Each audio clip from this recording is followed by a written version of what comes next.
بسم الله الرحمن الرحيم. باب الكتاب إلى الكفار ودعائهم إلى الإسلام. الفصل الأول. عن ابن عباس رضي الله عنهما أن النبي صلى الله عليه وسلم قد كتب إلى قيصر يدعوهم إلى الإسلام، وبعث بكتابه إليه دحية الكلبية وأمره أن يدفعه إلى عظيم البصرى ليدفعه إلى قيصر فإذا فيه. بسم الله الرحمن الرحيم. من محمد عبد الله ورسوله إلى هرقل عظيم الروم. سلام على من اتبع الهدى. أما بعد فإني أدعوك بداعية الإسلام. أسلم تسلم، وأسلم يؤتك الله أجرك مرتين، وإن توليت فعليك اسم الأريسيين. ويا أهل الكتاب تعالوا إلى كلمة سواء بيننا وبينكم أن لا نعبد إلا الله ولا نشرك به شيئا ولا يتخذ بعضنا بعضا أربابا من دون الله، فإن تولوا فقولوا اشهدوا بأننا مسلمون. متفق عليه. وفي رواية لمسلم قال من محمد رسول الله، وقال اسم اليريسيين، وقال بداعية الإسلام. وعنه رضي الله عنه أن رسول الله صلى الله عليه وسلم بعث بكتابه إلى كسرى مع عبد الله بن حذافة السهمي، فأمره أن يدفعه إلى عظيم البحرين، فدفعه عظيم البحرين إلى كسرى، فلما قرأ مزقه. قال ابن المسيب فدعا عليهم رسول الله صلى الله عليه وسلم أن يمزقوا كل ممزق. رواه البخاري. وعن أنس رضي الله عنه أن النبي صلى الله عليه وسلم كتب إلى كسرى وإلى قيصر وإلى النجاشي وإلى كل جبار يدعوهم إلى الله، وليس بالنجاشي الذي صلى عليه النبي صلى الله عليه وسلم. رواه مسلم. وعن سليمان بن بريدة عن أبيه رضي الله عنه قال كان رسول الله صلى الله عليه وسلم إذا أمر أميرا على جيش أو سرية أوصاه في خاصته بتقوى الله ومن معه من المسلمين خيرا، ثم قال اغزوا بالله في سبيل الله، قاتلوا من كفر بالله، اغزوا فلا تغلوا ولا تغدروا ولا تمثلوا ولا تقتلوا وليدا، وإذا لقيت عدوك من المشركين فادعوهم إلى ثلاث خصال أو قال خلال، فأيتهن ما أجابوك فأقبل منهم وكف عنهم، ثم ادعوهم إلى الإسلام، فإن أجابوك فأقبل منهم وكف عنهم، ثم ادعوهم إلى التحول من دارهم إلى دار المهاجرين، وأخبرهم أنهم إن فعلوا ذلك فلهم ما للمهاجرين وعليهم ما على المهاجرين، فإن أبوا أن يتحولوا منها فأخبرهم أنهم يكونون كأعراب المسلمين يجري عليهم حكم الله الذي يجري على المؤمنين، ولا يكون لهم في الغنيمة والفيء شيء إلا أن يجاهدوا مع المسلمين، فإنهم أبوا فسلهم الجزية، فإنهم أجابوك فأقبل منهم وكف عنهم، وإنهم أبوا فاستعن بالله وقاتلهم، وإذا حاصرت أهل الحصن فأرادوك أن تجعل لهم ذمة الله وذمة نبيه فلا تجعل لهم ذمة الله ولا ذمة نبيه، ولكن اجعل لهم ذمتك وذمة أصحابك، فإنكم أن تغفروا ذممكم وذمم أصحابكم أهون من أن تغفروا ذمة الله وذمة رسوله. وإن حاصرت أهل حصن أرادوا أن تنزلهم على حكم الله فلا تنزلهم على حكم الله، ولكن أنزلهم على حكمك، فإنك لا تدري أتصيب حكم الله فيهم أم لا. رواه مسلم. وعن عبد الله بن أبي أوفى رضي الله عنه أن رسول الله صلى الله عليه وسلم في بعض أيامه التي لقي فيها العدو انتظر حتى مالت الشمس، ثم قام في الناس فقال أيها الناس لا تمنوا لقاء العدو واسألوا الله العافية، فإذا لقيتم فاضربوا واعلموا أن الجنة تحت ظلام السيوف، ثم قال اللهم منزل الكتاب ومجري السحاب وهازم الأحزاب اهزمهم وانصرهم عليهم. متفق عليه.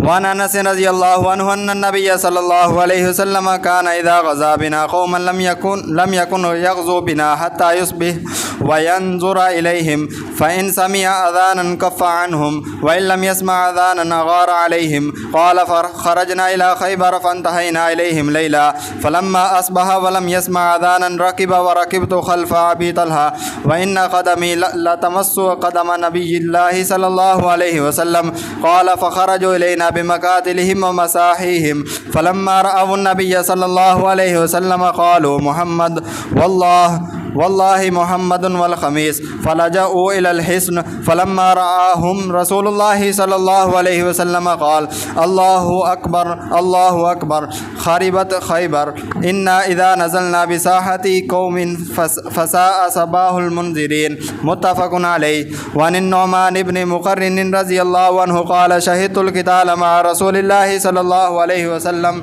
فكان إذا لم يقاتل القتال أول النهار انتظر حتى تحب الألواح وتحضر الصلاة. رواه البخاري. الفصل الثاني. عن النعمان بن مقرن رضي الله عنه قال شهدت مع رسول الله صلى الله عليه وسلم فكان إذا لم يقاتل أول النهار انتظر حتى تزول الشمس وتهب الرياح وينزل النصر. رواه أبو داود. وعن قتادة عن النعمان بن مقرن رضي الله عنه قال غزوت مع رسول الله صلى الله عليه وسلم فكان إذا طلع الفجر أمسك حتى تطلع الشمس فإذا طلعت قاتل فإذا انتصف النهار أمسك حتى تزول الشمس فإذا زالت الشمس قاتل حتى العصر ثم أمسك حتى يصلي العصر ثم يقاتل. قال قتادة كان يقال عند ذلك تهيب رياح النصر ويدعو المؤمنين لجيوشهم في صلاتهم. رواه الترمذي. وعن إسام المزني رضي الله عنه قال بعثنا رسول الله صلى الله عليه وسلم في سرية فقال إذا رأيتم مسجدا أو سمعتم مؤذنا فلا تقتلوا أحدا. رواه الترمذي وأبو داود. الفصل الثالث. عن أبي وائل قال كتب خالد بن الوليد إلى أهل فارس بسم الله الرحمن الرحيم من خالد بن الوليد إلى رستم ومهران في ملأ فارس سلام على من اتبع الهدى أما بعد فإنا ندعوكم إلى الإسلام فإن أبيتم فآتوا الجزية عن يد وأنتم صاغرون فإن معي قوما يحبون القتل في سبيل الله كما يحب فارس الخمر والسلام على من اتبع الهدى. رواه في شرح السنة. باب القتال في الجهاد. الفصل الأول. عن جابر رضي الله عنه قال رجل للنبي صلى الله عليه وسلم يوم أحد أرأيت إن قتلت فأين أنا؟ قال في الجنة. فألقى تمرات في يده ثم قاتل حتى قتل متفق عليه. وعن كعب بن مالك رضي الله عنه قال لم يكن رسول الله صلى الله عليه وسلم يريد غزوة إلا ورى بغيرها حتى كانت تلك الغزوة يعني غزوة تبوك غزاها رسول الله صلى الله عليه وسلم في حر شديد واستقبل سفرا بعيدا ومفازا وعدوا كثيرا فجلى للمسلمين أمرهم ليتأهبوا أهبة غزوهم فأخبرهم بوجهه الذي يريد. رواه البخاري.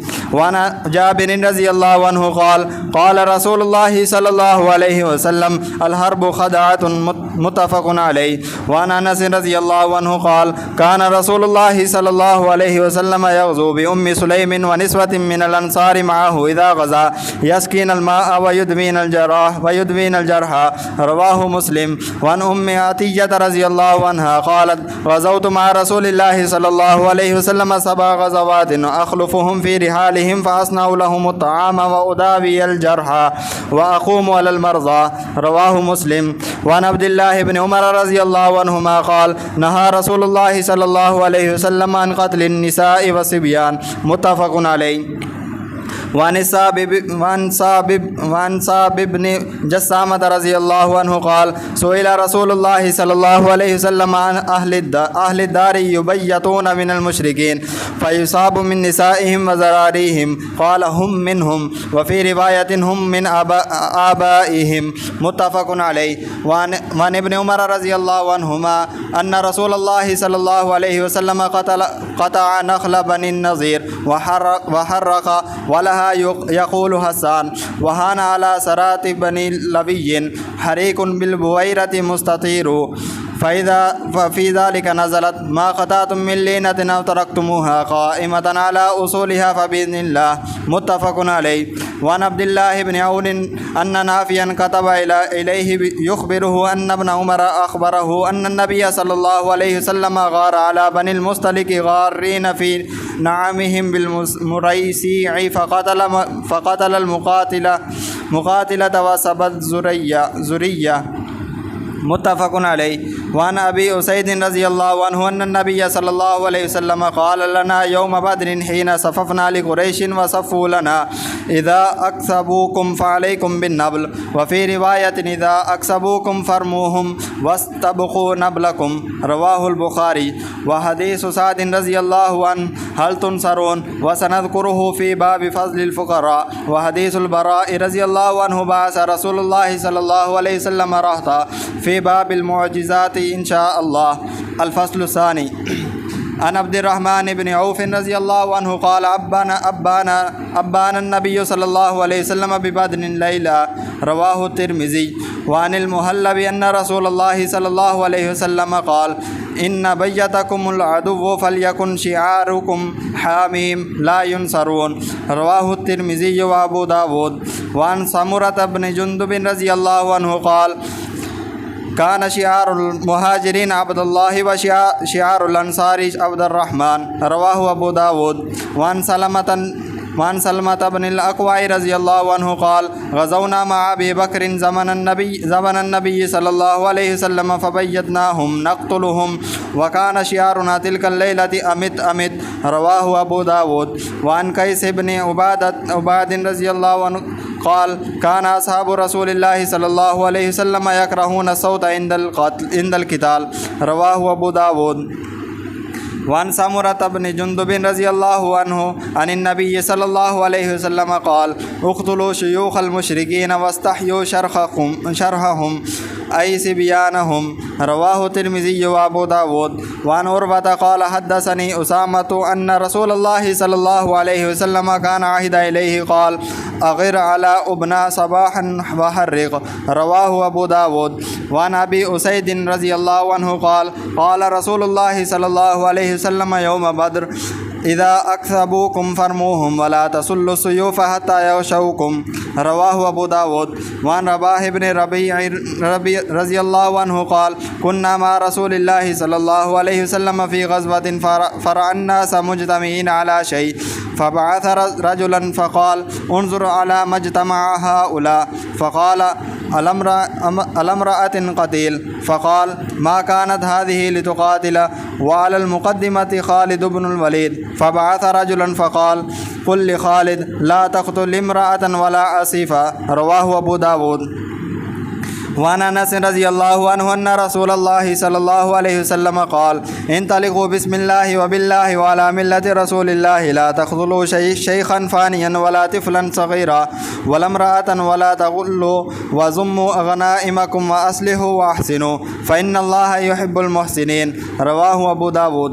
وعن علي رضي الله عنه قال لما كان يوم بدر تقدم عتبة بن ربيعة وتبعه ابنه وأخوه فنادى من يبارز فانتدب له شباب من الأنصار فقال من أنتم، فأخبروهم فقال لا حاجة لنا فيكم إنما ردنا بني أمنا. فقال رسول الله صلى الله عليه وسلم قم يا حمزة، قم يا علي، قم يا عبيدة بن الحارث. فأقبل حمزة إلى عتبة وأقبلت إلى شيبة واختلف بين عبيدة والوليد ضربتان فأسخن كل واحد منهما صاحبه ثم ملنا على الوليد فقتلناه واحتملنا عبيدة، رواه أحمد وأبو داود.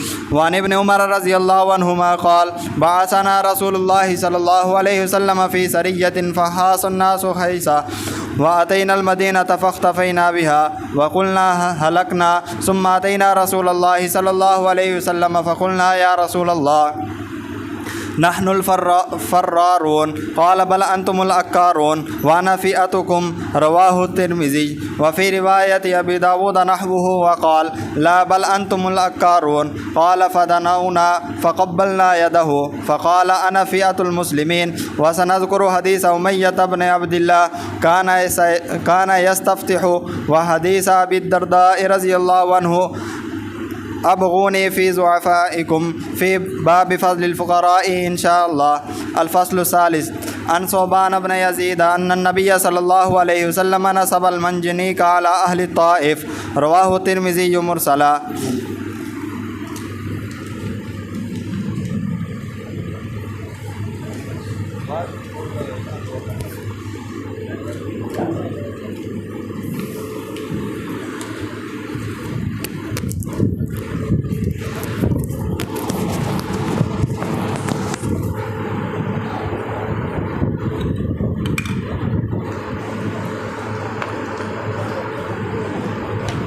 بسم اللہ الرحمن الرحیم اللهم صل علی محمد النبی الامی وعلی آلہ وسلم تسلیما. باب الکتاب الی الکفار ودعائہم الی الاسلام. یہ باب ہے کفار کی طرف خط لکھنے کے بارے میں اور ان کو اسلام کی طرف دعوت دینے کے بارے میں.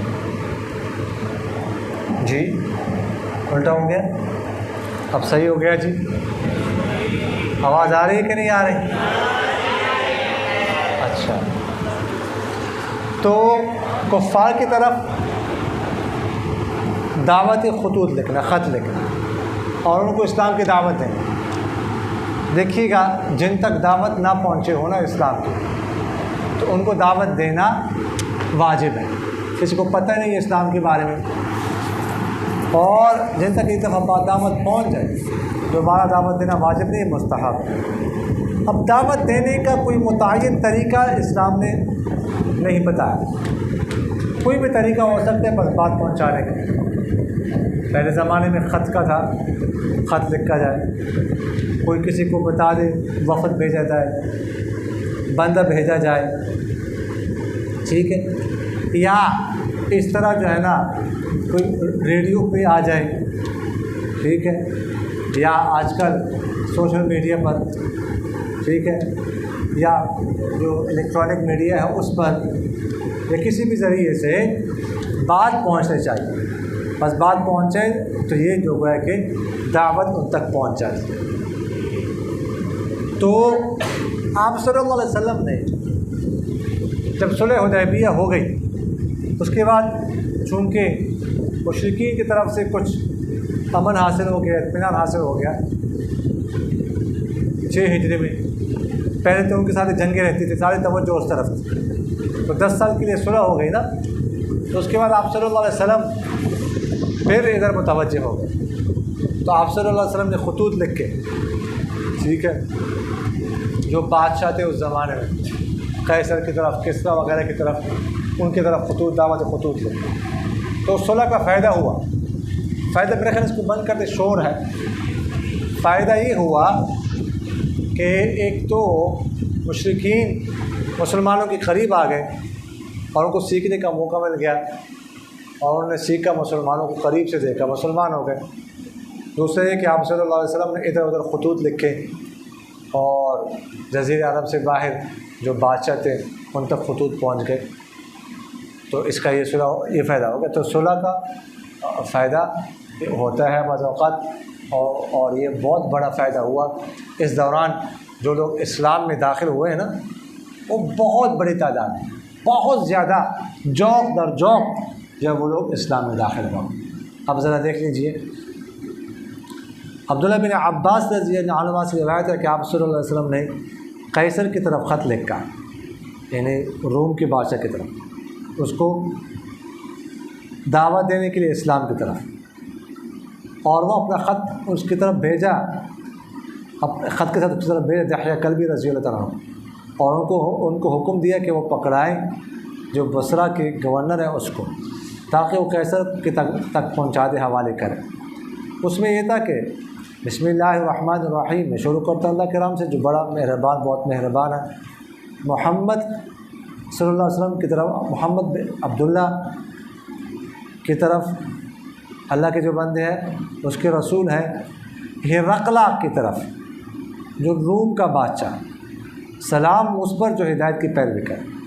اما بعد، بس بے شک میں آپ کو دعوت دیتا ہوں اسلام کی دعوت. مسلمان ہو جاؤ، بچ جاؤ، اور مسلمان ہو جاؤ تو اللہ تعالیٰ تجھے تیرا اجر دے گا ڈبل، اور اگر تم نے اعراض کیا تو تم پر رعایا کا گناہ ہوگا. اور اہل کتاب آ جاؤ تم ایسی بات کی طرف جو برابر ہے ہمارے اور تمہارے درمیان، یہ کہ ہم نہ عبادت کریں مگر اللہ تعالیٰ کی، اور نہ اس کے ساتھ کسی چیز کو شریک ٹھہرائیں، اور نہ ہم میں سے بعض کو ارباب بنائیں، معبود بنائیں اللہ کے ورے. اگر وہ اعراض کر لے تو آپ کہہ دینا کہ فقول، آپ کہہ دینا کہ گواہ ہو جاؤ بے شک ہم تابعداری کرنے والے ہیں. اور مسلم کی روایت میں یہ بھی ہے کہ محمد رسول اللہ کی طرف سے ہیں، اس میں ہے گناہ یا رسین کا گناہ، اور اس میں داعیہ کے بجائے دعایت الاسلام کا لفظ ہے۔ آپ صلی اللہ علیہ وسلم نے خط لکھا قیصر کی طرف، یعنی روم کا جو بادشاہ تھا اس کو قیصر کہتے تھے، اور فارس کا جو بادشاہ ہوتا تھا نا اس کو کسریٰ، اصل میں وہ خسرو اس کو کہتے تھے فارسی میں، تو اسے عربی میں اس کو معرب کسریٰ کر دیا، ٹھیک ہے۔ یمن کو جب بادشاہ ہوتا تھا اس کو تبا کہتے تھے، ترکی کا جو بادشاہ ہوتا تھا اس کو خاقان کہتے تھے، مصر کا جو بادشاہ ہوتا تھا اس کو فرعون کہتے تھے، اور حبشہ کا جو بادشاہ ہوتا تھا اس کو نجاشی کہتے تھے، اور ہندوستان کا جو بادشاہ ہوتا تھا اس کو راجا کہتے تھے۔ سمجھ آ گئی کہ نہیں آئی؟ تو قیصر کی طرف خط لکھا اور دحیہ کلبی رضی اللہ تعالیٰ عنہ کو بھیجا۔ دحیہ کلبی رضی اللہ تعالیٰ عنہ یہ بہت زیادہ خوبصورت تھے، ان کو یوسف ہادی الامہ کہا جاتا ہے، اس امت کی یوسف، سمجھ آ گئی۔ اور جبرائیل علیہ السلام بھی جب انسانی شکل میں آتے تھے نا وہی لے کر، تو اکثر ان کی شکل میں آتے تھے، تو ان کو بھیجا اور ان کو حکم دیا کہ بصرہ کا جو گورنر ہے اس کے حوالے کر دینا، کیونکہ بصرہ اس وقت روم کے ماتحت تھا، اور عظیم الروم یعنی عظیم بصرہ کا، یعنی اس کی منزلت کا، اس کے عہدے کا لحاظ رکھا، عظیم کا لفظ اس کے لیے استعمال کیا، اور پھر اس کو یہ کہا کہ وہ کیا کریں، کسریٰ جو قیصر ہے نا روم کا عظیم، اس کے حوالے کریں۔ اس میں یہ تھا کہ بسم اللہ الرحمن الرحیم محمد عبد اللہ و رسول اللہ رقل عظیم الروم سلام علی من اتبع الہدی، السلام علیکم نہیں کہا، سلام علی من اتبع الہدی، جو ہدایت کی پیروی کرے اس پر کیا ہو، سلام دے۔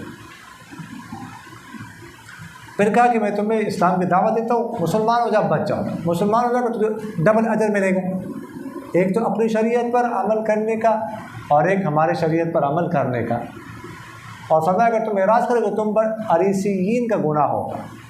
عریسیین یا عریسیین کا بھی لفظ ہے، اصل میں یہ کہتے ہیں چودھریوں کو، بڑے بڑے کسانوں کو، اس لیے بعض روایت میں اکارین کا لفظ ہے، کسانوں کو کہا جاتا ہے، چھوٹے کافر اکارین، لیکن اطلاق اس پر ہوتا ہے عام رعایا پر، کہ اگر تم نہیں رہو گے تو تم پر سب رعایا کا، جتنے آپ کی رعایت ہے سب کا گناہ تم پر ہوگا، تمہاری وجہ سے گویا کہ وہ بھی اس طرف نہیں آ رہے ہیں۔ اور پھر جو مشہور آیت ہے کہ ایسی بات کی طرف، اہل کتاب ایسی بات کی طرف آؤ جو ہمارے اور تمہارے درمیان برابر ہے، کہ اللہ کے ساتھ کسی کو شریک نہیں ٹھہرانا، اور بعض میں سے کسی کو معبود نہ بنائے۔ تو یہ خط تھا اور اس کا مفہوم تھا۔ یہ خط جو ہے نا اگلے سال آپ لوگ بخاری سے، صحیح بخاری میں تفصیل سے پڑھ لیں، وہاں پر تفصیل سے آتا ہے، اور وہاں پر جو تفصیل ہوگی تفصیل سے ہے۔ یہ خط اس کو پکڑاتے ہیں ہرقلہ کو، پھر ابو سفیان، مشرکین مکہ کا ابو سفیان کی قیادت میں ایک جو ہے نا قافلہ گیا ہوتا ہے، اس کو قافلے کو بلاتا ہے، پھر ابو سفیان سے سوالات کرتا ہے۔ یہ ہرقلہ بڑا سمجھدار تھا، بہت سمجھدار۔ اس بخاری شریف کی بالکل شروع میں تفصیلی خاتمہ پڑھ لیں گے اور ایک ایک جملے سے آپ کو اس کی سمجھداری نظر آئے گی۔ خیر بہرحال ادھر آپ پڑھ لیں گے۔ اگلی روایت میں کہ آپ صلی اللہ علیہ وسلم نے اپنا خط بھیجا کسریٰ کی طرف، عبداللہ حذافہ السہمی رضی اللہ عنہ کو دیکھا، اور ان کو حکم دیا کہ بحرین کا جو گورنر ہے اس کو حوالے کریں، اور پھر بحرین کا گورنر کسریٰ کے حوالے کریں۔ جب کسریٰ نے اس کو دیکھا تو اس کو ٹکڑے کر پڑا، اس کو ٹکڑے کر دیا۔ ابن مسیب نے فرمایا کہ آپ صلی اللہ علیہ وسلم نے ان کو بد دعا دی کہ اللہ تعالیٰ ان کو بھی مکمل طور پر ٹکڑے کرتے ہیں۔ اس حوالے سے پہلے بھی ہم بات کر چکے ہیں کہ دوسرا ایک خط جو ہے نا بھیجا فارس ایران کی طرف۔ اس وقت دو سپر پاور تھی، ٹھیک ہے، ایک بزنطین سلطنت، ٹھیک ہے، بزنطین سلطنت جو روم کی سلطنت تھی اس کو کہتے تھے، اور دوسری ساسانی سلطنت جو فارس کی سلطنت تھی۔ یہ دو سپر پاور بڑی سلطنتیں تھیں۔ تو کسریٰ، میں نے آپ سے عرض کیا خسرو تھا، کسریٰ کی طرف بھیجا۔ اس وقت خسرو پرویز تھا، بدبخت، اس نے جب پڑھا تو اس میں آپ صلی اللہ علیہ وسلم نے پہلے اپنا نام لکھا ہوا تھا کہ محمد عبداللہ و رسولہ الی عظیم کسر. اس کو بڑا غصہ آیا, اس میں تکبر تھا کہ پہلے اپنا نام لکھا ہے, میرے نام سے پہلے اپنا نام لکھا ہے. تو اس نے وہ خط پھاڑ دیا. پھر میں آپ سے عرض کر چکا ہوں کہ اس نے جو ہے نا بحرین کے گورنر سے کہا کہ 2 بندوں کو بھیج کے اس بندے کو گرفتار کر کے میرے پاس لے آؤ. اور پھر کیا ہوا, کیسے بیٹے نے اس کو قتل کیا وغیرہ ذالک کا وہ بات پہلے گزر چکی ہے. جی اگلی روایت میں انس رضی اللہ تعالیٰ سے روایت ہے کہ آپ صلی اللہ علیہ وسلم نے کسریٰ اور قیصر کی طرف خط بھیجا, نجاشی کی طرف اور ہر متکبر کی طرف, ان کو دعوت دیتے ہوئے اللہ کی طرف. اور نجاشی سے مراد وہ نجاشی نہیں ہے جس پر آپ صلی اللہ علیہ وسلم نے نماز جنازہ پڑھی تھی. نجاشی حبشہ کے بادشاہ, تو یہ فرماتے ہیں وہ نجاشی نہیں, دوسرے نجاشی. ٹھیک ہے, وہ نجاشی جو ہے نا ایک نجاشی تھے اسمہ رضی اللہ تعالیٰ, وہ اسلام لائے تھے, بادشاہ تھے حبشہ کے. جب ان کا انتقال ہوا تو آپ صلی اللہ علیہ وسلم نے مدینہ منورہ میں ان پر نماز جنازہ پڑھی تھی, مسجد غمامہ کے پاس. ٹھیک ہے نا, وہاں سے, کیونکہ وہاں پر کسی نے نماز جنازہ نہیں پڑھی تھی حبشہ میں, تو آپ صلی اللہ علیہ وسلم نے مدینہ منورہ سے یہاں پر صحابہ کو کھڑا کیا, نماز جنازہ پڑھی تھی. اور آپ صلی اللہ علیہ وسلم نے فرمایا غائبانہ نماز جنازہ ہمارے ہاں جائز نہیں ہے. تو غائبانہ نماز جنازہ نہیں تھی, بلکہ آپ صلی اللہ علیہ وسلم نے فرمایا کہ میرے سامنے سے ساری رکاوٹیں ختم کر دی گئی. اس کی لاش گویا کہ میرے سامنے ہے. تو آپ صلی اللہ علیہ وسلم کا معجزہ تھا, لاش بالکل سامنے تھی, گویا کہ حاضرانہ نماز جنازہ تھی, غائبانہ نہیں. اگلی روایت میں ہے کہ آپ صلی اللہ علیہ وسلم جب کسی بھی جیش پر یا سریہ پر کسی کو امیر بناتے تو اس کو وصیت کرتے تھے خاص طور پر اس کے اللہ کے تقویٰ کی, اور ان لوگوں کے ساتھ جو ان کے ساتھ ہوتے تھے خیر کی وصیت کرتے تھے, اور فرماتے کہ تم اللہ کا نام لے کر اللہ کے راستے میں جہاد کرو. قتال کرو ان کے ساتھ جنہوں نے اللہ کا انکار کیا. تم جہاد کرو اور مت خیانت کرو اور دھوکہ مت کرو اور مسلح مت کرو, اور کسی بچے کو قتل مت کرو. جب تم اپنے دشمن سے ملے مشرکین کے ساتھ تو ان کو 3 خصلتوں خصال یا خلال کراتے. ایک ہی معنی 3 خصلتوں کی طرف دعوت دو, اور ان میں سے جو آپ کو جو قبول کرے آپ کے لیے تو آپ ان سے قبول کریں اور ان سے باز آ جائیں. پھر ان کو دعوت دو اسلام کی طرف. پھر اگر وہ آپ کو جواب دیں تو ان سے قبول کرنا اور ان سے باز آنا. پھر ان کو دعوت دینا کہ وہ منتقل ہو جائے اپنے گھروں سے مہاجرین کے گھروں کی طرف, اور ان کو بتاؤ کہ بے شک اگر وہ ایسا کریں گے تو ان کے لیے وہ ہوگا وہ حصہ ہوگا جو مہاجرین کے حق میں ہے, اور ان کے خلاف ہوگا جو مہاجرین کے خلاف ہے ایسا. اگر وہ انکار کرے تو کہ وہ منتقل ہو جائے دیہات سے مہاجرین کے گھروں کی طرف, تو ان کو بتاؤ کہ وہ ہوں گے دیہاتی مسلمانوں کی طرح, ان پر اللہ کا حکم وہ جاری ہوگا جو مومنوں پر جاری ہوتا ہے, اور نہیں ہوگا مال غنیمت اور مال فیح میں سے ان کا کوئی حصہ, الا کہ وہ جہاد کرے مسلمان کے ساتھ.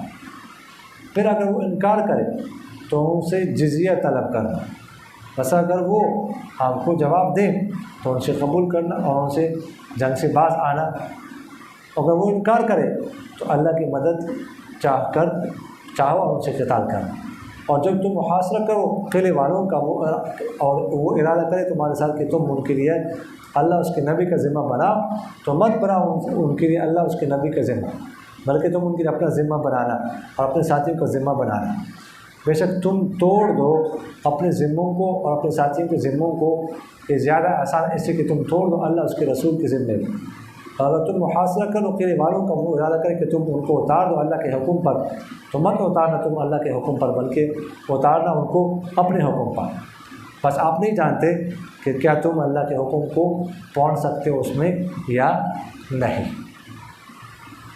اچھا جی, تو فرمایا کہ آپ صلی اللہ علیہ وسلم جب کسی بھی لشکر یا سریہ کا کسی کو امیر بناتے تو تقویٰ کی وصیت کرتے, اور جو لوگ ان کے ساتھ ہوتے ان کے بارے میں خیر کی وصیت, خیر خواہی کی وصیت کرنا.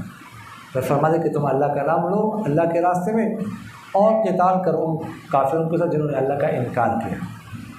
ٹھیک، قتال کرنا ہے، جہاد کرنا ہے، خیانت میں مال غنیمت میں خیانت نہیں کرنی، دھوکہ نہیں دینا، مسئلہ نہیں کرنا، کسی بچے کو قتل نہیں کرنا وغیرہ ذالک۔ اور جب تم مشرکین سے ملو تو ان کو دعوت دینی ہے 3 خصلتوں کی طرف، 3 باتوں کی طرف،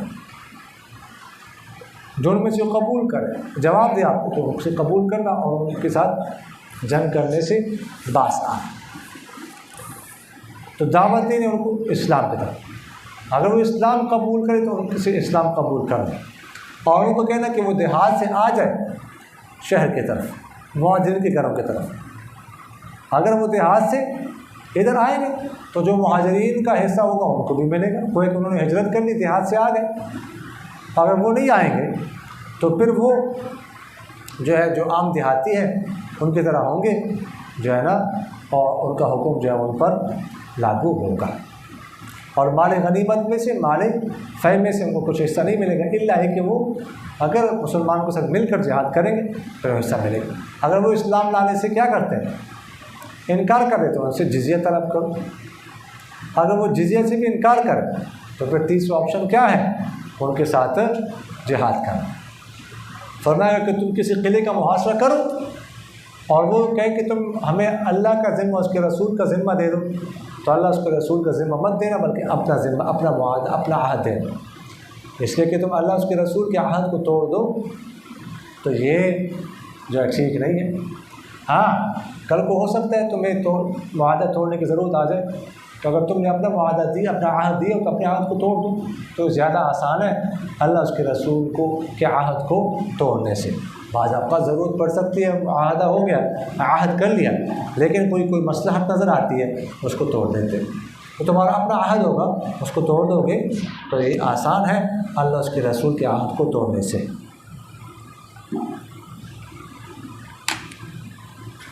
اگلی روایت میں عبداللہ بن ابی اوفا رضی اللہ عنہ سے روایت ہے کہ آپ صلی اللہ علیہ وسلم فی بعض ایام ہجرت، ان بعض دنوں میں جن میں آپ صلی اللہ علیہ وسلم نے دشمن کا سامنا کیا، دشمن سے ملاقات کی، انتظار کرتے تھے یہاں تک کہ سورج کیا ہو جائے، ڈھل جائے۔ پھر لوگوں میں کھڑے ہوتے ہیں اور کہتے ہیں لوگوں تم مت دشمن کی ملاقات کی تمنا مت کرو، اللہ تعالیٰ سے عافیت مانگو، اور جب تم ملاقات کر دشمن سے تو صبر کرنا اور جاننا کہ بے شک جنت تلواروں کے سائے کے نیچے ہے۔ اور پھر فرمائے اللہ اے کتاب اتارنے والے، اے بادل چلانے والے، اے جماعتوں کو شکست دینے والے، ان کو شکست دو اور ہماری مدد کرنا ان کے خلاف۔ یعنی آپ صلی اللہ علیہ وسلم جب جہاد کرتے تھے نا تو 2 اوقات میں جنگ کرتے تھے۔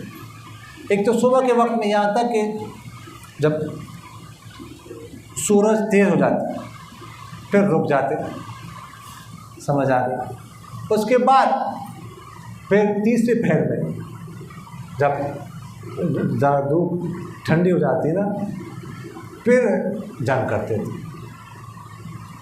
جنگ کو ذرا صبح جب دھوپ تیز ہوتی تھی پھر موقوف کرتے تھے، ٹھیک ہے، نماز کے بعد، ظہر کی نماز کے بعد جب دھوپ ٹھنڈی ہو جاتی ہے۔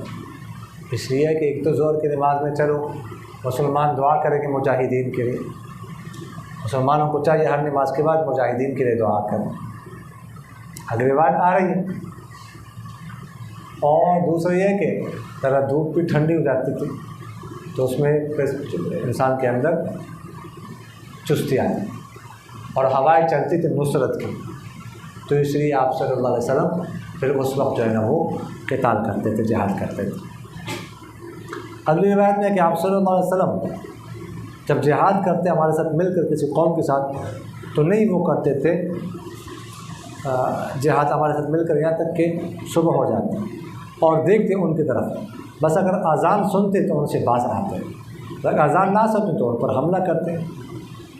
فرمایا کہ ہم نکلے خیبر کی طرف، ہم ان کے پاس پہنچے رات کو، جب صبح ہو گئی آپ صلی اللہ علیہ وسلم نے اذان نہیں سنی تو سوار ہو گئے، تو انس رضی اللہ عنہ کہتے ہیں کہ میں بھی ابو طلحہ رضی اللہ کے پیچھے سوار ہو گیا اور میرے دونوں قدم اور میرے قدم جو ہے نا وہ آپ صلی اللہ علیہ وسلم کے قدم کے ساتھ ٹچ ہو رہے تھے۔ بس جب وہ نکلے ہماری طرف اپنے تھیلوں اور اپنے پھاوڑوں کے ساتھ، اور جب انہوں نے دیکھا آپ صلی اللہ علیہ وسلم کو تو کہنے لگے کہ محمد ہے، اللہ کی قسم محمد اور لشکر۔ انہوں نے پناہ لی قلعے کی طرف۔ جب آپ صلی اللہ علیہ وسلم نے ان کو دیکھا تو فرمائے اللہ اکبر اللہ اکبر، خربت خیبر، خیبر کیا ہو گیا؟ ویران ہو گیا۔ اور فرمایا ہم جب اترتے ہیں کسی بھی قوم کی اس میں صحن میں تو بری ہو جاتی ہے ڈرائے جانے والوں کی صبح۔ سمجھ آ گئی کہ نہیں ہے؟ تو فرمایا کہ آپ صلی اللہ علیہ وسلم جب کسی قوم پر حملہ کرتے تو انتظار کرتے تھے نماز کے وقت۔ اگر نماز کے وقت میں اذان سنتے رک جاتے تھے کہ مسلمان ہیں، اگر اذان نہ سنتے تو اس کا مطلب مسلمان نہیں ہے، ان پر حملہ کرتے۔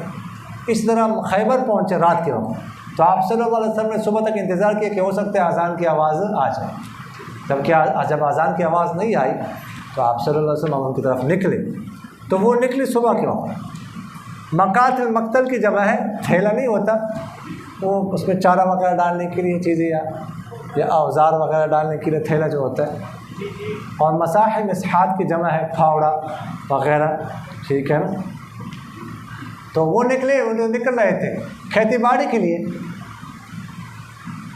تو جب انہوں نے آپ صلی اللہ علیہ وسلم کو دیکھا تو فرمایا اللہ کی محمد، اللہ کی قسم محمد اور لشکر، خمیس میں بتا چکا آپ صلی اللہ علیہ وسلم کے لشکر کو کہتے تھے، وجہ میں بات کر چکا ہوں۔ تو انہوں نے قلعے کی طرف پناہ لی، تو آپ صلی اللہ علیہ وسلم جب ان کو دیکھا تو نعرہ تکبیر بلند کیے، اللہ اکبر اللہ، سمجھ آ گئی؟ اور فرمایا خربت خیبر، خیبر ویران ہو گیا۔ میں فرمایا کہ ہم جب اترتے ہیں کسی بھی قوم کے صحن میں تو ڈرائے جانے والے کی صبح کیا ہو جاتی ہے؟ بری ہو جاتی ہے۔ سمجھ آ گئی کہ نہیں؟ اگلی روایت میں نعمان بن مقرن رضی اللہ عنہ فرماتے ہیں کہ میں حاضر ہوا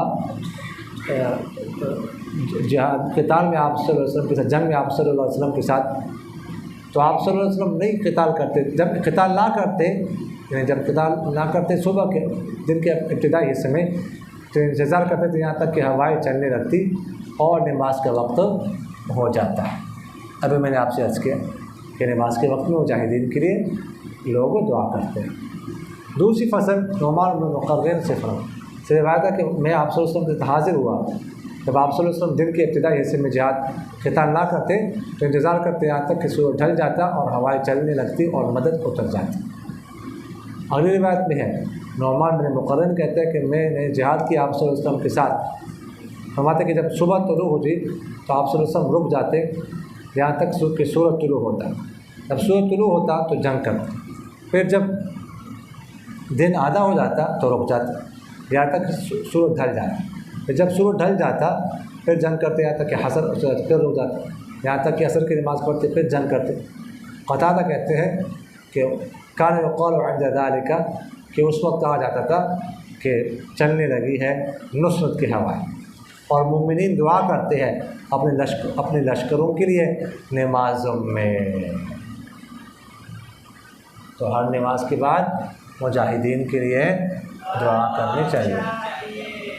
اگلی روایت میں اسام موزنی رضی اللہ عنہ کہتے ہیں کہ ہمیں آپ صلی اللہ علیہ وسلم نے بھیجا ایک لشکر میں، فرمایا کہ جب تم دیکھو مسجد یا مؤذن کی اذان سنو تو مت قتل کرنا کسی کو، یعنی اگر کسی بھی علاقے میں مسجد ہو تو اس کا مطلب ہے یہاں پر مسلمان موجود ہے، مسلمانوں نے مسجد بنائی ہے، سمجھ آ گئی؟ مسجد مسلمان بناتے ہیں تو اس کا مطلب ہے کہ مسلمان یہاں پر موجود ہیں، پھر کسی کو قتل مت کرنا، ہو سکتا ہے کہ جس کو قتل کرو گے وہ مسلمان ہو۔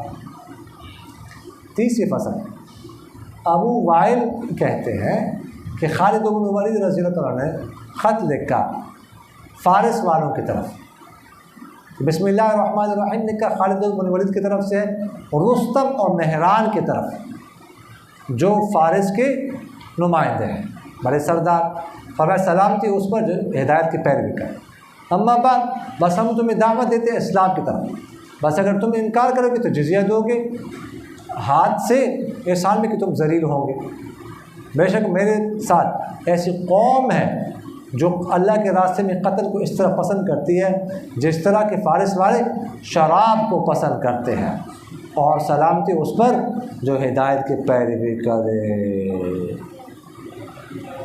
خالد بن ولید رضی اللہ تعالیٰ نے رستم اور مہران کی طرف کیا لکھا؟ خط لکھا، ٹھیک ہے، جو بڑے بڑے سردار تھے، اور خط میں کیا لکھا کہ ہم تمہیں اسلام کی دعوت دیتے ہیں، مسلمان ہو جاؤ، اگر مسلمان نہیں ہوتے تو جزیہ قبول کرو، اور اگر جزیہ بھی جزیہ دو گے حساب ذلیل ذلت کے ساتھ، اور اگر نہیں تو پھر میرے ساتھ ایسے لوگ موجود ہیں جو اللہ کے راستے میں قتل کو اس طرح پسند کرتے جس طرح تم لوگ شراب کو پسند کرتے ہو۔ میرے ساتھ ایسے لوگ موجود ہیں جو سٹنگ سے بھی زیادہ قتل کو پسند کرتے ہیں۔ سمجھ آ گئے کہ نہیں ہے؟ ہاں، جو پیزا برگر سے بھی زیادہ قتل کو اللہ کے راستے میں پسند کرتے ہیں۔ باب القتال فی الجہاد، یہ باب ہے جہاد میں قتال کے بعد۔ بعض حضرات نے یہاں پر کیفیت کا لفظ نکالا کہ باب و کیفیت القتال فی الجہاد، کہ جہاد میں قتال کی کیفیت کے بارے میں یہ باب ہے، کیونکہ اس میں جو احادیث ہیں اکثر میں کوئی نہ کوئی کسی نہ کسی کیفیت کا ذکر ہے، تو اس لیے بعض حضرات نے کہا کہ یہ باب و کیفیت القتال فی الجہاد۔ پہلی فصل، جابر رضی اللہ عنہ سے روایت ہے کہ ایک شخص نے آپ صلی اللہ علیہ وسلم سے کہا احد کے دن کہ آپ بتائیں اگر میں قتل کیا جاؤں تو میں کہاں ہوں گا؟ تو فرمایا آپ صلی اللہ علیہ وسلم نے کہ جنت ہے۔ تو اس نے ایک کھجوری جو اس کے ہاتھ میں پھینک دی، پھر جنگ کی یہاں تک کہ وہ شہید ہو گئے۔ یہ روایت پہلے گزر چکی ہے، اس کے بارے میں ہم بات کر چکے ہیں۔ کعب بن مالک رضی اللہ تعالیٰ سے روایت ہے کہ آپ صلی اللہ علیہ وسلم نہیں ارادہ کرتے تھے کسی بھی جنگ کا، مگر توریہ کرتے تھے اس کے علاوہ کا، حتیٰ کہ وہ غزوہ ہوا، یعنی غزوہ تبوک۔ آپ صلی اللہ علیہ وسلم نے اس کا اس میں جہاد کیا، وہ لڑا، وہ غزوہ شدید گرمی میں، اور سامنا کیا لمبے سفر کا اور جنگل کا اور زیادہ دشمن کا، تو واضح کر دیا مسلمانوں کے لیے ان کا معاملہ، تاکہ وہ اپنی جنگ کی تیاری کر ان کو بتایا اس جگہ کے بارے میں جس کی طرف آپ صلی اللہ علیہ وسلم ارادہ فرما رہے ہیں۔ کعب بن مالک رضی اللہ عنہ فرماتے ہیں کہ آپ صلی اللہ علیہ وسلم کی عادت مبارکہ یہی تھی کہ جب کسی طرف جانا ہوتا تھا نا جہاد کے لیے، تو توریہ کرتے تھے۔ توریہ کہتے ہیں تعریض کو، کنایا، یعنی اصل میں تو توریہ کہتے ہیں کہ ایک جملہ اس کے دو معنی ہیں، ٹھیک ہے، ایک قریب کا معنی، ایک بعید کا معنی۔ تو متکلم بعید والا معنی مراد لے اور مخاطب جو ہے نا وہ قریب والا معنی مراد دے، متکلم بعید والا مراد دے رہے۔ سمجھ آگے کہ نہیں ہے؟ تو آپ صلی اللہ علیہ وسلم نے جب جس طرف جانا ہوتا تھا، مثلاً جو ہے نا مشرق کی طرف جانا ہے، تو مغرب کے حال احوال پوچھنا شروع کر دیتے تھے۔ ہاں، اس طرف راستہ کہاں سے جاتا ہے، کیسے جاتا ہے، چشمے ہیں راستے میں کہ نہیں، کیسے راستہ ہے، صحرا ہے کہ نہیں، تاکہ سب کا ذہن اس طرف چلا جاتا، اور نکلتے اس طرف تھے۔ پھر درمیان میں آ کے مشرق کی طرف آتے تھے، یعنی راز کا بہت زیادہ خیال رکھتے تھے کہ اس طرف جو علاقہ ان کو پتہ نہ چلے، اچانک ان پر حملہ ہو جائے۔ لیکن غزوہ تبوک کے موقع پر آپ صلی اللہ علیہ وسلم نے واضح طور پر بتایا کہ غزوہ تبوک کے لیے جانا ہے، اس لیے کہ گرمی کا موسم تھا، سفر لمبا تھا، پہلے ہم اس کے بارے میں عرض کر چکے ہیں، دشمن کی تعداد بہت زیادہ تھی، سمجھ آ گئے۔ تو یہ کچھ باتیں تھیں، اس لیے آپ صلی اللہ علیہ وسلم نے فرمایا کہ ادھر جانا ہے تاکہ اچھی طرح تیاری ہو جائے۔ تو اس میں آپ صلی اللہ علیہ وسلم نے کوئی توریہ نہیں کیا۔ اگلی روایت میں ہے کہ جابر رضی اللہ تعالیٰ سے روایت ہے کہ آپ صلی اللہ علیہ وسلم نے ارشاد فرمایا کہ جنگ دھوکے کا نام ہے، الحرب خدعۃ خدعۃ، جنگ دھوکے کو کہتے ہیں، اس کو جنگ حکمت عملی کہتے ہیں آج کل کی زبان میں۔ تو دھوکہ ہے، ٹھیک ہے، میدان جنگ سے بھاگ گئے، بھاگنا شروع کر دیا، دشمن پیچھے ادھر ادھر بٹھائے ہوئے لوگوں کو دائیں بائیں، دشمن آ گیا فوراً پلٹ کے حملہ کیا، دائیں بائیں لوگوں نے بھی حملہ کر دیا۔ دشمن یہ سمجھ رہا تھا کہ بھاگ رہے ہیں، ان کا پیچھا کر، ادھر ادھر بٹھائے ہو۔ میں نے آپ کو ایک مثال دی نا، اور بہت ساری مثالیں ہو سکتی ہے دھوکہ دینے کی، لیکن ایسا دھوکہ جائز نہیں ہے کہ جس سے جو معاہدہ ہے اس کی صریح خلاف ورزی لازم ہے، معاہدہ توڑ دیا جائے، ایسا دھوکہ نہیں دے سکتے۔ اس کے علاوہ جو ہے نا کوئی بھی دھوکہ ہو، کوئی بھی حکمت عملی ہو تو وہ اختیار کی جا سکتی ہے۔ اگلی روایت میں ہے انس رضی اللہ عنہ سے روایت کہ آپ صلی اللہ علیہ وسلم جہاد میں لے کے جاتے تھے ام سلیم رضی اللہ عنہ کو اور کچھ عورتوں کو انصار میں سے اپنے ساتھ۔ جب آپ صلی اللہ علیہ وسلم جہاد کرتے تو یہ عورتیں پانی پلاتی تھی اور زخمیوں کا علاج کرتی تھی۔ یعنی ام سلیم رضی اللہ تعالیٰ کچھ اور عورتیں انصار کی، آپ صلی اللہ علیہ وسلم ان کو اپنے ساتھ لے کے، تو بندے کا خود بن تو عجیب غریب قسم کی حرکتیں کر رہا ہے، کبھی کوئی حرکت کرتا ہے، کبھی کوئی حرکت کرتا ہے، کبھی پیچھے ہاتھ کبھی آگے ہاتھ، کبھی خارش ہے کہ مسئلہ کی ہے تین، ہاں اتنا کیڑا تو نہیں تنگ کر رہا، کیڑا سمجھ آ رہے کہ نہیں یار؟ تو فرمایا کہ بعض عورتوں کو لے کے جایا کرتے تھے لیکن جنگ کے لیے نہیں، ٹھیک ہے، ویسے خدمت کے لیے پانی پلاتی تھی اور زخمیوں کا علاج کرتی تھی، پٹی لگاتی تھی، جہاں پر زخم ہو تو غیر محرم کو بھی علاج کے طور پر ہاتھ لگا سکتی ہے اس جگہ، اس کے علاوہ کسی اور جگہ پر ہاتھ نہیں لگا سکتی، تو یہ کام کرتی تھی۔ ام عطیہ رضی اللہ عنہ کہتی ہے کہ میں نے آپ صلی اللہ علیہ وسلم کے ساتھ 7 غزوات میں حصہ لیا، میں ان کے خیموں میں پیچھے رہتی تھی اور میں ان کے لیے کھانا بناتی تھی اور زخمیوں کا علاج کرتی تھی اور جو مریض ہوتے تھے ان کی دیکھ بھال کرتی تھی۔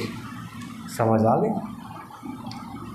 اگلی روایت میں عبداللہ بن عمر سے کہ آپ صلی اللہ علیہ وسلم نے منع فرمایا عورتوں کو اور بچوں کو قتل کرنے سے، عورتوں کو، بچوں کو، اس طرح بوڑھوں کو اور اسی طرح راہبوں کو، عیسائی کے راہبوں، یعنی وہ لوگ جو جنگ میں حصہ نہیں لیتے تو ان کو قتل کرنے سے منع فرمایا۔ ہاں اگر عورت ایسی ہو جو جنگ میں حصہ لے رہی، جو جنگ کر رہی ہے، تو اسے قتل کر سکتے، بوڑھا ہے لیکن وہ جنگ میں حصہ لے رہے یا وہ مشورے دے رہے، بابا ہے لیکن وہ مشورے دے رہے خطرناک قسم کے۔ غزوہ حنین میں 120 سالہ بابے کو آپ صلی اللہ علیہ وسلم نے قتل کروایا تھا، تو یہ تو خطرناک ہے نا، پھر اس کو قتل کر سکتے ہیں۔ سمجھ آ گئی کہ نہیں ہے؟ اس طرح اگر راہب نکلا ہے، ٹھیک ہے، وہ مشورے دے رہے ہیں، جنگ میں حصہ لے رہے ہیں، تو پھر اسے بھی قتل کر سکتے ہیں۔ اور جو جنگ میں نہیں حصہ لے رہے تو پھر ان کو قتل نہیں کرنا چاہیے۔ اگلی بات ہے کہ آپ صلی اللہ علیہ وسلم سے پوچھا گیا گھر والوں کے بارے، یعنی مشرکین جو گھر والوں کہ ان پر شب خون مارا جائے، رات کو حملہ کیا جائے مشرکین پر جو گھر والے ہیں، گھر والے ہیں، اور فرمایا کہ ان کی عورتیں، ان کے بچے بھی مارے جائیں، اس کے بارے میں پوچھا گیا۔ تو آپ صلی اللہ علیہ وسلم نے فرمایا کہ انہی میں سے، اور ایک بات میں کہ وہ اپنے آباء و اجداد کے تابع ہیں، یعنی اگر رات کو حملہ کیا جائے مشرکین کے گھروں پر، جو گھروں میں رہتے ہیں نا، ان میں بچے اور عورتیں بھی مارے جائیں، تو اس کا کیا حکم ہے؟ آپ صلی اللہ علیہ وسلم نے تو منع فرمایا تھا ان سے نا، ان کو قتل کرنے سے، تو فرمایا تو انہی میں سے، یعنی ایسی حالت میں اگر وہ مر جائیں بچے عورتیں تو اس میں کوئی حرج نہیں، ان کو بھی مار سکتے ہیں اگر رات کو ان پر حملہ کرنا ہو، اس لیے کہ رات کو حملہ جب کرنا ہے تو اس وقت میں تمیز کرنا اور بچوں کو، عورتوں کو الگ کرنا ہے، مشکل ہے، الگ کریں گے تو وہ اپنی قوت جمع کر لیں گے، یہاں پر حملہ کریں گے تو ان کو تو قوت جمع کرنے نہیں دے رہے نا، کہ وہ قوت جمع نہ کر سکیں، ہم اچانک ہی حملہ کیا جاتا ہے، تو اس لیے اگر اس میں بچے عورتیں مارے جائیں تو اس میں آپ نے سے منع نہیں کہ اس میں کوئی حرج نہیں ہے۔ عبداللہ بن عمر رضی اللہ عنہ سے روایت ہے کہ آپ صلی اللہ علیہ وسلم نے کاٹے بنو نذیر کے کھجور کے درخت اور جلائے، اور اسی کے لیے حسان بن ثابت نے یہ شعر کہا تھا کہ آسان ہو گیا بنو لوئی کے سرداروں پر جلانا آگ کرنا، وہ پھیلے ہوئے بویرہ میں۔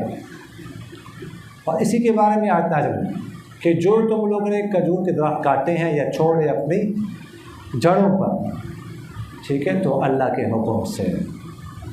پہلے ہم عرض کر چکے ہیں کہ مدینہ منورہ میں یہود کے کتنے قبائل رہتے تھے؟ 3، بنو قینقاع، بنو نذیر، بنو قریظہ۔ تو بنو قینقاع کے ساتھ تو کوئی خاص وعدہ نہیں تھا، بنو قریظہ بنو نذیر کے ساتھ تھا معاہدہ۔ بنو نذیر نے کیا کیا وہ میں آپ کو بتا چکا ہوں، بتایا نا میں نے کیا کیا تھا۔ بنو نذیر نے آپ صلی اللہ علیہ وسلم کو قتل کرنے کی کوشش کی تھی نا، کیسے؟ ہاں، یہ بٹھایا اور اوپر تھے پتھر پھینکنے، یہ میں تفصیل سے اس کی تفصیل عرض کر چکا ہوں۔ تو پھر آپ صلی اللہ علیہ وسلم نے کو بولا تھی کہ نکلو، یہ آپ نے بتایا کہ نہیں بتایا میں نے؟ ایسا کسی اور کلاس میں نے بتایا؟ اچھا معذرت، چل مختصر بتایا وہ میں نے کسی اور میں، وہ میں نور العنوان میں عرض کر چکا کچھ دن پہلے۔ ابھی میں سمجھا آپ کے بوڑھا ہو گیا میں، تو ظاہر ہے کہ بندہ بھول جاتا ہے کہ ادھر ذکر کیا ادھر میں ذکر کیا، سمجھ آ گیا کہ نہیں ہے؟ تو اس دوسری شادی میں تو کوئی حرج نہیں، بوڑھا بھی تو کر سکتا، خدمت کے لیے کرنی ہے میں نے، خدمت کے لیے، ٹھیک ہے، سمجھ آ گیا کہ نہیں ہے؟ بوڑھا بندہ ہوتا ہے تو خدمت کے لیے تو کرنے چاہیے، سمجھ، خدمت تو کئی طرح کی پھر ہو سکتی ہے۔ تو مطلب بنو نذیر کے ساتھ معاہدہ ہوا تھا کہ دیکھیے گا ہم ایک امن و امان کے ساتھ رہیں گے، اور جو مدینہ منورہ پر عمل کرے گا تو ہم مل کر اس کا ساتھ دیں گے۔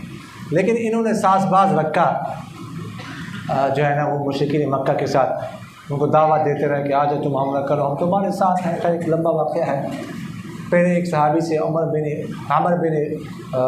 جو ہے نا امیہ الزمری رضی اللہ عنہ سے 2 کافر قتل ہو گئے۔ بنو عامر ایک قبیلہ تھا، اس کے سردار نے 70 صحابہ کو شہید کروایا، یہ صحابی بچ گئے، لیکن اس کے قبیلے نے اس کا ساتھ نہیں دیا تھا۔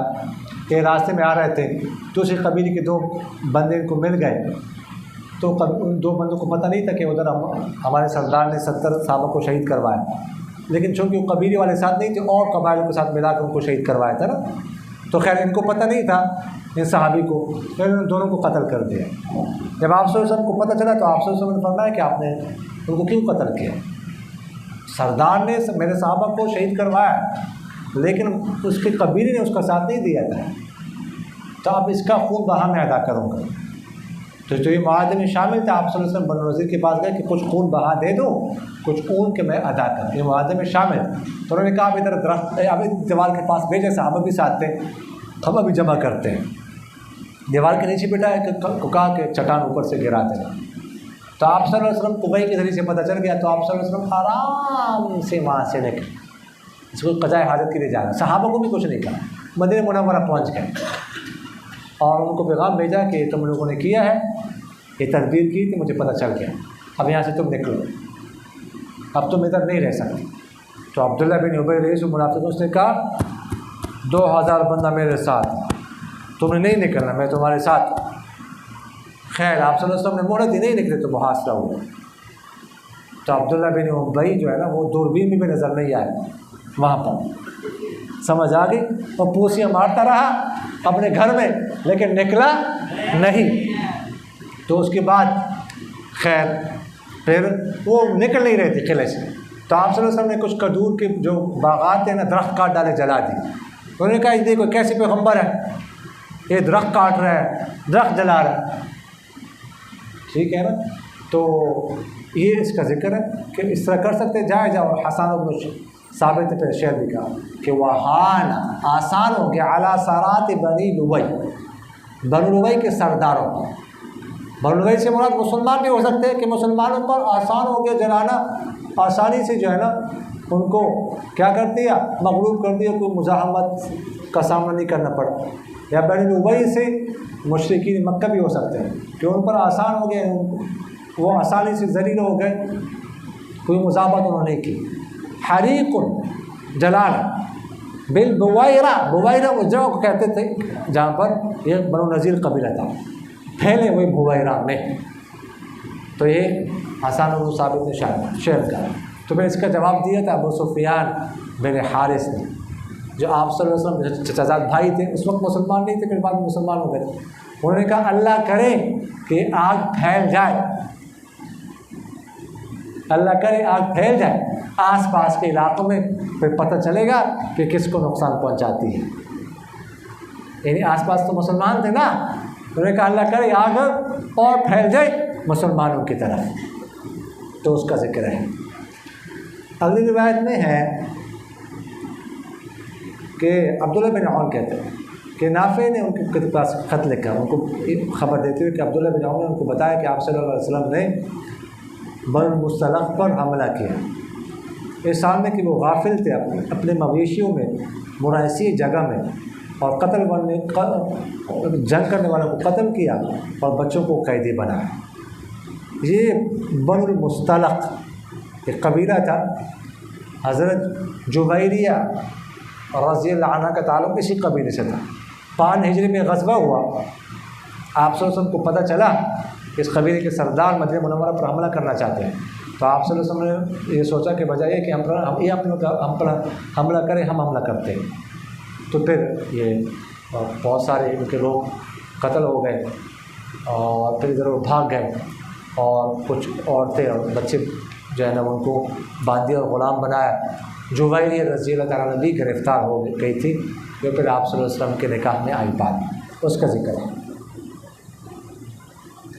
اگلی روایت میں ہے کہ آپ صلی اللہ علیہ وسلم نے، ابو اسید کہتے رہے کہ آپ صلی اللہ علیہ وسلم نے ہمیں کہا تھا بدر والے دن، جب ہم نے قریش کے لیے سب بندی کی اور انہوں نے ہمارے لیے بندی کی، کہ جب وہ تمہارے قریب آ جائے تو پھر تم لازم پکڑو تیروں کو، اور ایک روایت میں کہ جب تمہارے قریب آ جائے تو تم تیر اندازی کرو اور تم اپنے تیروں کو باقی رکھو۔ یعنی فرمایا کہ جب تمہارے قریب آ جائے نا تو پھر تم نے تیر اندازی کرنی ہے، پھر تیر پھینکنے ہیں، دور سے نہیں کہ دور سے پھینکو گے تو تیر ضائع ہو جائیں گے، تو تیر ضائع نہیں کرنے، جب بالکل پاس آ جائے نا پھر صحیح نشانہ لے کر پھر تیر پھینکنے۔ سمجھ آ گئی؟ تو کہنے کا مقصد یہ ہے۔ دوسری فصل عبد الرحمن بن عوف رضی اللہ عنہ سے روایت کہ آپ صلی اللہ علیہ وسلم نے بدر کی رات ہمیں تیار کیا، ہمارے لیے صف بندی کی، یعنی رات کو ہمیں جو ہے نا کوئی کہ تیار کیا، ہمارے لشکر کو تیار کیا، صف بندی کا طریقہ بتایا کہ کس نے کہاں پر کھڑا ہونا ہے، کسی نے کیا کرنا ہے، کسی نے کہاں پر صف باندھنی ہے، کسی نے کیا کرنا ہے، کسی نے کیسے لڑنا ہے، کسی نے کہاں پر کھڑے ہونا ہے، وغیرہ ذالک۔ محلب بن ابی صفرہ حضرت کہتے ہیں کہ آپ صلی اللہ علیہ وسلم نے فرمایا کہ اگر دشمن تم پر شب خون مارے تو تمہارا شعار ہونا چاہیے حامیم لا ینصرون۔ یعنی غزوہ خندق کے موقع پر آپ صلی اللہ علیہ وسلم نے فرمایا کہ دشمن رات کو حملہ کرے تو پھر تمہارا شعار کیا ہونا چاہیے؟ حامیم لا ینصرون۔ یہ جس کو کوڈ ورڈ کہا جاتا ہے، خفیہ کوڈ، کہ اپنا بندہ ہے، ایسے نہ ہو کہ تم نے مارنا ہو نا تو پہلے ایسے نہیں کہ اپنے بندے کو مار، تو اس نے کہا حامیم لا ینصرون، اس کا مطلب کیا ہے کہ ہمارا بندہ ہے، پتہ تو نہیں چلتا کون سا بندہ ہے، ٹھیک ہے؟ تو یہ تو ہمارے اندر ہے حامیم لا ینصرون۔ اب ان کو تو نہیں پتہ کہ ہمارا کوڈ کیا ہے، اگر کچھ اور کہہ دیا، ٹھیک ہے، الف لام میم ذالک الکتاب کہہ دیا تو اس کا مطلب کیا ہے کہ اس کو مارنا ہے، کہ ہمارا اپنا بندہ نہیں ہے۔ اگلی بات میں سمعت ابن جندب رضی اللہ عنہ سے کہ مہاجرین کا شعار تھا عبداللہ اور انصار کا شعار تھا عبد الرحمن، یہ کسی غزوے میں ہوگا، عبداللہ اس کا مطلب مہاجر، عبد الرحمن کون ہو تم؟ میں عبداللہ ہوں، مہاجر۔ کون ہو تم؟ میں عبد الرحمن، کون؟ انصاری۔ سلمۃ بن الاکوع رضی اللہ عنہ سے روایت ہے کہ ہم نے جہاد کیا ابو بکر صدیق رضی اللہ عنہ سے مل کر آپ صلی اللہ علیہ وسلم کے زمانے میں، تو ہم نے کافروں پر سب خون مارا، ہم کو قتل کر رہے تھے، اور ہمارا شعار تھا اس رات امت امت امت امت، یہ ہمارا کوڈ تھا کہ اپنا بندہ ہے۔ امت کا مطلب کہ مار، یا اللہ ہلاک کر، مار دو۔ قیس بن عبادہ رضی اللہ عنہ سے روایت ہے کہ آپ صلی اللہ علیہ وسلم کے صحابہ ناپسند کرتے تھے آواز کو قتال کے وقت، یعنی جنگ کے وقت شور و شغب کو، آواز کو ناپسند کر، بس خاموشی سے لڑنا، شور نہیں کرنا، بس کام کرنا چاہیے، شور نہیں کرنا چاہیے۔ تکرار کے وقت، مطالعے کے وقت شور نہ، بات کام ہو، بس شور ہوتا ہے تو کام پھر نہیں ہوتا۔ اگلی روایت میں ہے کہ آپ صلی اللہ علیہ وسلم نے فرمایا کہ تم جوانوں مشرکین میں سے جوانوں کو قتل کرو اور ان کے بچوں کو زندہ رکھو۔ شرخ، شیوخ، شیخ کے جمع، یہاں پہ شیخ سے مراد بوڑھا نہیں بلکہ بچے کے مقابلے میں شیخ کہا گیا ہے۔ شرخ سے مراد یعنی بچے، بچوں کو زندہ رکھو، ان کو مت مارو، جوانوں کو قتل کرو۔ اور بار رحمہ اللہ کہتے ہیں کہ مجھے اسامہ رضی اللہ عنہ نے بتایا کہ آپ صلی اللہ علیہ وسلم نے کوئی کہ ان کے ساتھ یہ عہد کیا تھا، یہ تاکید حکم کیا تھا کہ تم حملہ کرو امنا جگہ پر صبح کے وقت اور جلا، یعنی ان کی کھیتی اور ان کے فصل، ان کے درخت جلاؤ گے تو اس سے تکلیف ہوتی ہے، ٹھیک ہے، اگر وہ نہیں نکلتے تو پھر یہ کام کرنا۔ اگلی روایت میں کہ آپ صلی اللہ علیہ وسلم نے ساتھ فرمایا بدر والے دن کہ جب تو تمہارے قریب آ جائے تو پھر تم تیر پھینکو اور تم مت نکالو تلواروں کو یہاں تک کہ وہ تمہیں ڈھانپ لیں، تمہارے قریب آ جائے۔ اگلی روایت میں رباح بن ربیع رضی اللہ عنہ کہ ہم آپ صلی اللہ علیہ وسلم کے ساتھ تھے ایک غزوہ میں، تو دیکھا آپ صلی اللہ علیہ وسلم نے لوگوں کو کہ ایک چیز پر جمع ہے، تو ایک شخص کو بھیجا کہ دیکھو کس چیز پر ایک لوگ جمع ہے، تو وہ آیا تو اس نے کہا ایک عورت مقتولہ ہے اس پر جمع ہے۔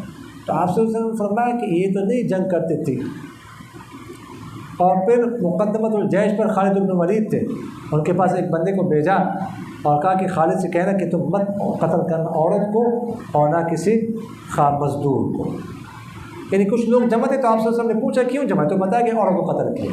تو آپ صلی اللہ علیہ وسلم نے فرمایا تو جنگ نہیں کر رہے تھے، اس کو کیوں قتل کیا؟ پھر جو ہے نا خالد بن ولید رضی اللہ عنہ اس مقدمۃ الجیش پر انہوں نے قتل کیا تھا، کیا تھے، قیادت ان کے پاس تھی، تو فرمایا کسی عورت کو نہیں قتل۔ عاصف مزدور کو کہتے ہیں، لیکن مراد یہاں پر خادم ہے جو خدمت کے لیے، غلام جو جنگ نہیں کرتا اس کو بھی قتل مت کرو، وہ تو جنگ نہیں کر رہا۔ انس رضی اللہ عنہ سے روایت ہے کہ آپ صلی اللہ علیہ وسلم نے فرمایا کہ تم نکلو اللہ کے نام کے ساتھ، اللہ کی مدد اور آپ صلی اللہ علیہ وسلم کی ملت کا، اور تم مت قتل کرنا کسی شیخ فانی کو اور نہ چھوٹے بچے کو اور نہ عورت کو، اور تم مت خیانت کرو، اور تم جمع کرو اپنے ہمارے غنیمت کو اور درست کرو اپنے اعمال کو اور اچھے اعمال کرو، بے شک اللہ تعالیٰ پسند کرتا ہے دل سے نیکی کرنے والوں کو، محسنین کو۔ اگلی روایت میں علی رضی اللہ عنہ سے کہ جب بدر کا دن تھا تو عتبہ طوفان میں سے آگے بڑھا، عتبہ بن ربیع، اور اس کے پیچھے اس کا بیٹا ولید تھا، اس کا بھائی شیبہ تھا، اور آواز دی کون مقابلہ کرے گا؟ تو جواب دیا اس کو انصار میں سے کچھ نوجوانوں نے، اس نے کہا تم کون ہو؟ تو انہوں نے بتایا ان کو، تو عتبہ کہنے لگا کہ ہمیں تمہاری ضرورت نہیں ہے، ہم تو اپنے چچا زاد بھائیوں کو چاہتے ہیں، ان سے مقابلہ چاہتے ہیں۔ تو آپ صلی اللہ علیہ وسلم نے فرمایا اے حمزہ کھڑے ہو جا، اے علی کھڑے ہو جا، اے عبادہ بن الحارث کھڑے ہو جا۔ تو حمزہ متوجہ ہو گیا عتبہ کی طرف، اور علی کے طرف متوجہ ہو گیا شیبہ کی طرف، اور عبیدہ اور ولید کے درمیان تبادلہ ہوا دو ضربوں کا، اور ایک دوسرے کو خوب زخمی کر کے کمزور کر دیا۔ پھر ہم نے حملہ کیا ولید پر، ہم نے اسے قتل کر دیا، اور عبیدہ کو ہم نے اٹھایا۔ جنگ بدر میں جب صف بندی ہو گئی نا، تو زمانے میں صف بندی ہوتی تھی، اور پھر یعنی عام جنگ شروع ہونے سے پہلے مبارزت ہوتی تھی، یعنی ایک ایک نکلتا تھا کہ کوئی ہے میرے لیے نکلے، حال میں مبارز من یبارز، یعنی کون میرے ساتھ مقابلہ کرتا ہے، اس طرح ہوتا تھا۔ تو عتبہ بن ربیع یہ سردار تھا، بہت بڑا سردار تھا مکہ مکرمہ، اس کے بارے میں کچھ آیات بھی نازل ہوئی ہے، یہ نکلا بڑا سردار تھا، بہت بڑا۔ اور شاید یہی عتبہ تھا جب طائف میں آپ صلی اللہ علیہ وسلم کو پتھر مارے گئے تھے، خون نکلا ہوا تھا، اور ایک باغ میں گئے تھے، وہ اسی کا باغ تھا۔ بعض اوقات یہ متاثر بھی ہوا تھا آپ صلی اللہ علیہ وسلم سے، لیکن بہرحال بس اللہ تعالیٰ کے ہاتھ میں ہے ہدایت۔ بعض جگہوں پر متاثر ہوا تھا، اسلام قبول کرنے کی خواہش کا اظہار بھی کیا تھا، لیکن بہرحال وہ اپنی جو تھی حمیت غیرت اس کی وجہ سے بہتا کہ اللہ تعالیٰ نے ہدایت نہیں دی۔ یہ نکلا اس کا بھائی شیبہ نکلا، اس کا بیٹا ولید نکلا، مبارزت طلب کی تو انصار کو جذبہ تھا کہ ان سے بدلہ لینا ہے، جنہوں نے آپ صلی اللہ علیہ وسلم کو ہمارے بھائیوں کو نکالا مکہ ان سے، تو انصار نکلے۔ تو انہوں نے پوچھا تم کون ہو؟ تو انہوں نے بتا دیا، تو انہوں نے پہچان لیا کہ تو مکہ کے لوگ نہیں ہیں، مکہ کے لوگوں کو تو پہچانتے تھے مہاجرین۔ تو انہوں نے کہا تمہارے ساتھ ہم نے جنگ نہیں کرنی، ہمارے جو چچا زاد بھائی ہیں نا مہاجر، ان سے کہو۔ تکبر کتنا تھا۔ تو جب یہ بات کی تو آپ صلی اللہ علیہ وسلم نے فرمایا حمزہ اٹھ، اپنے چچا سے کہا، اور علی اٹھ چچا زاد بھائی، اور عبید بن حارث کو کہا اٹھ چچا زاد بھائی، ان کو کہا تینوں اٹھ گئے اور مقابلے کے لیے آ گئے، سمجھ آ گئی۔ اور حمزہ رضی اللہ عنہ نے مقابلہ کیا عتبہ سے، اور علی کا مقابلہ ہوا شیبہ سے، اور ابو عبیدہ کا مقابلہ ہوا ولید سے، سمجھ آ گئی۔ تو حمزہ رضی اللہ عنہ نے عتبہ کو ایک ہی وار میں کڑکا دیا، کأنہ لم یکن، وہ ادھر کچھ تھا ہی نہیں۔ اس طرح علی نے بھی ایک ہی بار میں اس کا کام تمام کر دیا، لیکن ابو عبیدہ رضی اللہ عنہ اور جو ہے نا علی رضی اللہ کیا نام ولید کا آپس میں مقابلہ ہوا، ایک دوسرے کو زخمی کر دیا، کمزور کر دیا۔ خیر اس کے بعد یہ دونوں حضرات تو فارغ ہو گئے آنن فانن میں، تو ولید کی طرف گئے، ولید کا کام تمام کر دیا۔ اب وہ تینوں مردار ہو گئے، لیکن ابو عبیدہ رضی اللہ عنہ زیادہ زخمی ہو چکے تھے۔ ان کو اٹھایا، آپ صلی اللہ علیہ وسلم کے پاس لے آئے، اور آپ صلی اللہ علیہ وسلم کے سامنے ان کو رکھ دیا۔ بس آخری عالم تھا، نزک عالم تھا، اور وہ اپنا سر آپ صلی اللہ علیہ وسلم کے قدم مبارک میں رکھا اور عرض کیا کہ میں کہاں جاؤں؟ تو آپ صلی اللہ علیہ وسلم نے فرمایا کہ آپ جنت جا رہے ہیں۔ تو اس کے بعد انہوں نے جام شہادت نوش فرمائی، یہ پہلی شہادت تھی جو ان کی شہادت میں لکھی ہوئی۔ تو آپ صلی اللہ علیہ وسلم نے مہاجرین کو اٹھایا اور سارے اپنے خاندان کے بندے تھے، اور یہ شیر تھے، شیروں کی طرح نکلے اور دھاڑے ان پر، اور پھر ان کا کام تمام کر دیا۔ عبداللہ بن عمر رضی اللہ عنہ سے بات ہے کہ آپ صلی اللہ علیہ وسلم نے بھیجا ایک لشکر میں، تو کچھ لوگ بھاگے، ہم مدینہ منورہ آئے، ہم چھپ کے مدینہ منورہ، اور ہم نے کہا کہ ہم تو ہلاک ہو گئے۔ ہم آپ صلی اللہ علیہ وسلم کے پاس آئے، میں کہا اللہ کے رسول ہم تو بھاگنے والے ہیں۔ فرمایا نہیں، بلکہ تم دوبارہ حملہ کرنے والے ہو، اور میں تمہاری جماعت ہوں۔ اور ایک بات میں فرمایا کہ بلکہ نہیں، تم دوبارہ حملہ کرنے والے ہو۔ اور ہم قریب ہو گئے تو ہم نے آپ صلی اللہ علیہ وسلم کے ہاتھ کا بوسہ لیا اور فرمایا کہ میں مسلمانوں کی جماعت ہوں۔ اور ایک بات یہ کہ آپ صلی اللہ علیہ وسلم نے فرمایا کہ تم مجھے تلاش کرو اپنے کمزور لوگوں میں۔ یہ غزوہ موتا کا ذکر ہے، بہت بڑا لشکر تھا کفار کا۔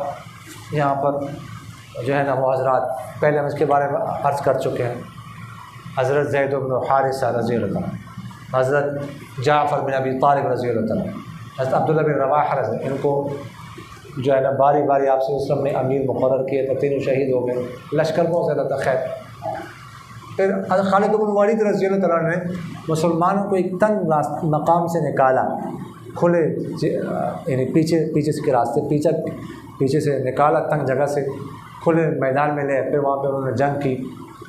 تو اس کو عبداللہ بن عمر کہتے ہیں کہ ہم نے سمجھا کہ ہم بھاگ گئے اور ہم ہلاک ہو گئے، اتنا بڑا گناہ ہے میدان جنگ سے بھاگنا، ہم تو بھاگ گئے، یہ تو بہت بڑا گناہ ہو گیا۔ ہم آ کے گھروں میں چھپ گئے، شرم کی وجہ سے ہم باہر نہیں نکل سکتے تھے۔